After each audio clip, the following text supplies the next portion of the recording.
যাওয়ার পরে তিনি দুনিয়াকে নিয়ে ভাবতেছেন, দুনিয়াকে নিয়ে ফিকির করতেছেন, কি করে আরো বড় বাদশাহিত্য হওয়া যায়, বড় বাদশাহিত্য পাওয়া যায়, আমার আরো কি করে টাকা বেশি হয়ে যায়। বাদশাহ চিন্তা করেছেন, বিছানায় গিয়ে দুনিয়াকে নিয়ে ভাবতেছেন, দুনিয়াকে নিয়ে ফিকির করতেছেন তিনি। এনজামিন এমন সময় তিনি ঘুমিয়ে গেলেন। যখন তিনি ঘুমিয়ে গেলেন, সঙ্গে সঙ্গে তিনি স্বপ্নের মধ্যে চলে গেছেন। বাদশাহ স্বপ্ন দেখতে পাচ্ছি, বিরাট একটা বাদী বাদশাকে ধাওয়া করতেছে, তারা করতেছে। বাঘের আক্রমণ থেকে বাঁচার জন্য বাদশাহ কি করলেন, সামনের দিকে দৌড়াতে লাগলেন, সামনের দিকে অগ্রসর হতে লাগলেন, দৌড়াতে লাগলেন। বলুন তো ভাইয়ের আমার, যদি কোন হিংস্র প্রাণী আমাদের পিছু নাই, আমরা সেই জায়গায় দাঁড়িয়ে থাকবো নাকি বলেন? থাকবো কি? এখানে থেকে বাঘ চলে আসে, কোন হিংস্র প্রাণী চলে আসলে কেউ কিন্তু আমরা এখানে থাকবো না। বাদশাহ যখন বাঘটাকে লক্ষ্য করলেন, বাঘের আক্রমণ থেকে বাঁচানোর জন্য বাদশাহ সামনের দিকে দৌড়াতে লাগলেন। দৌড়াচ্ছেন দৌড়াচ্ছেন, এমন সময় তিনি দেখতে পেলেন একটা বিরাট একটা বৃক্ষ রয়েছে, গাছ রয়েছে। বাদশাহ সঙ্গে সঙ্গে গাছের উপর উঠে পড়লেন। যখন তিনি গাছের উপর উঠেছেন, ওপর থেকে লক্ষ্য করেছেন বাদশাহর নিচ থেকে হা করে বাদশাহর দিকে তাকিয়ে রয়েছে। বাঘটা নিচের দিক থেকে হা করে তাকিয়ে রয়েছে, কখন বাদশাহ নামবে আর কখন তাকে পাকড়াও করে গ্রাস করে ফেলবে। এই দৃশ্য যখন দেখলেন বাদশাহ, সঙ্গে সঙ্গে তিনি বাঘের দিক থেকে দৃষ্টি সরিয়ে নিলেন। এরপরে তিনি গাছের গোড়ার দিকে তাকালেন, তাকিয়ে দেখেন দুইটা ইঁদুর আসা যাওয়া করতেছে। একটা হচ্ছে সাদা ইঁদুর আর একটা হচ্ছে কালো ইঁদুর। একবারে সাদা ইঁদুর আসে, গাছের গোড়াটা কতটুকু কিছুটা পরিমাণ কেটে দিয়ে চলে যায়। এরপর আবার কালো ইঁদুর আসে, কালো ইঁদুর এসে গাছের গোড়াটা কিছুটা পরিমাণ কেটে যায়। এইরকম ভাবে সাদা ইঁদুর আসে, কালো ইঁদুর যায়, কালো ইঁদুর আসে, সাদা ইঁদুর যায়। বিরাট একটা বৃক্ষ গাছকে যদি দুইটা ইঁদুর কাটা শুরু করে, যদি কয়েক বছর সময়ও লাগে, এক পর্যায়ে কেটে পড়ে যাবে না? এক পর্যায়ে কিন্তু কেটে পড়ে যাবে।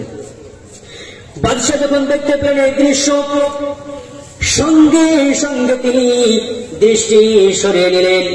এরপর বাদশাহ কি করলেন, সামনের দিকে তাকালেন।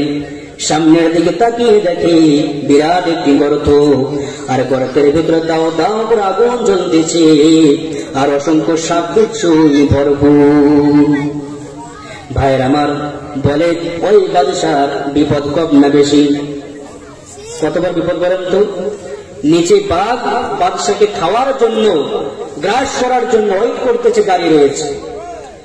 যে গাছের উপর চড়া হয়ে আছে, এক পর্যায়ে যেভাবে ইঁদুরে কাটা শুরু করেছে, এক পর্যায়ে গাছটা কিন্তু কেটে পড়ে যাবে।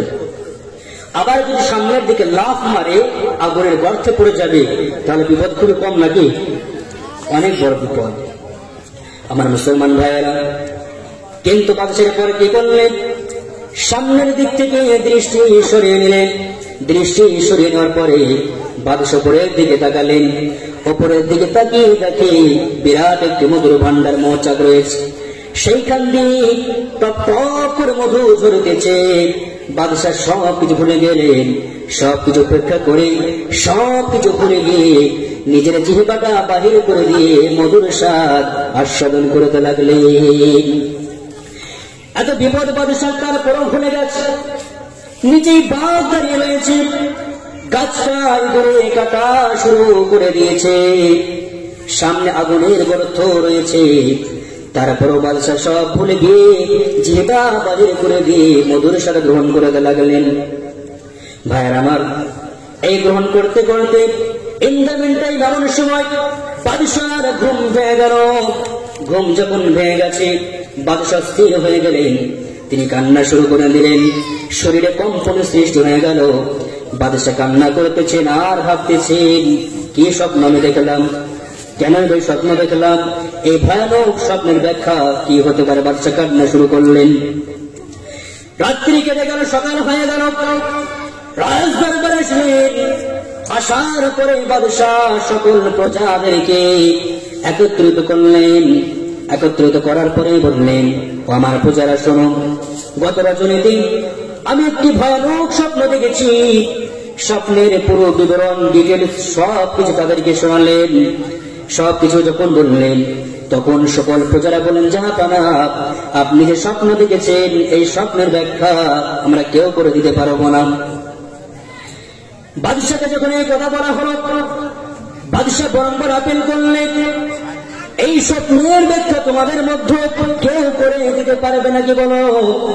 সকলে বললেন, জাহাপানা এই স্বপ্নের ব্যাখ্যা কেউ করে দিতে পারবো না।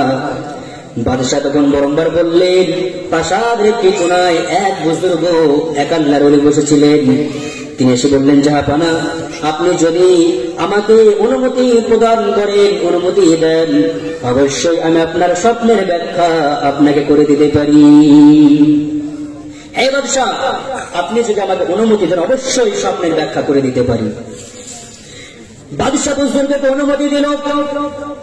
বুজুর্গ ব্যক্তি বললেন, আরে জাহাপানা আপনি এবার লক্ষ্য করে শোনেন, এই ঘটনা শিক্ষণীয়, শুধু বাদশার জন্য নয়, এটা আমাদের সকলের জন্য প্রযোজ্য, লক্ষ্য করে শোনেন। বুজুর্গ ব্যক্তি বললেন, জাহাপানা আপনি যে স্বপ্ন দেখেছিলেন বিরাট একটা বাঘ আপনাকে তাড়া করতেছিল, ধাওয়া করতেছিল, ওটা আপনার বাঘ ছিল না, ওটা ছিল আপনার জন্য মৌত। ওটা ছিল আপনার মৌত আপনাকে ধাওয়া করতেছি পাকড়াও করার জন্য। আমাদের পেছনে মৌত পাকড়াও করার জন্য ধাওয়া করতেছে না, আমাদের পিছনে আছে। কিন্তু এই 60-70 বছরের জিন্দগি নামক হায়াত যখন শেষ হয়ে যাবে তখন মৌত কিন্তু আঘাত করবে, পাকড়াও করবে, গ্রাস করে ফেলবে। বাদশাকে বললেন, জাহাপানা ওইটা তো কোনো বাঘ ছিল না, ওইটা ছিল আপনার মৌত। মৌতের হাত থেকে বাঁচার জন্য আপনি সামনের দিকে দৌড়াতে লাগলেন। এরপরে দৌড়াতে দৌড়াতে আপনি গাছের উপর উঠে বললেন, ওইটা কোনো গাছ ছিল না, ওইটা ছিল আপনার জন্য হায়াত। আপনি যখন হায়াতের উপর চড়াও হলেন, গাছের উপর উঠলেন, নিচের দিকে লক্ষ্য করলেন, গোড়ার দিকে লক্ষ্য করলেন, দুইটা ইঁদুর আসা যাওয়া করতেছিল। দুইটা ইঁদুর গাছের গোড়াটা কাটা শুরু করে দিচ্ছিল, গাছের গোড়াটা কাটতেছিল। ওই দুইটা ইঁদুর কিন্তু ইঁদুর ছিল না, বোঝানো হয়েছে সাদা ইঁদুরটা ছিল আপনার জন্য দিন, কালো ইঁদুরটা ছিল আপনার জন্য রাত। গাছটা হচ্ছে আপনার হায়াত। এই যে রাত দিন যায়, দিন চলে যায়, রাত আসে, রাত চলে যায়, দিন আসে, এই যে গাছটা হায়াত আমাদের মধ্যে রয়েছে, প্রত্যেক দিন প্রতিনিয়ত হায়াত আমাদের কেটে যাচ্ছে, যাচ্ছে কিনা বলেন? একটা সময় বয়স কত লেগেছিল বলেন তো? বয়স অল্প ছিল, দেখতে দেখতে ক্রমে দিন তোমাদের বয়স বৃদ্ধি পাচ্ছে, পাচ্ছে কি পাচ্ছে না?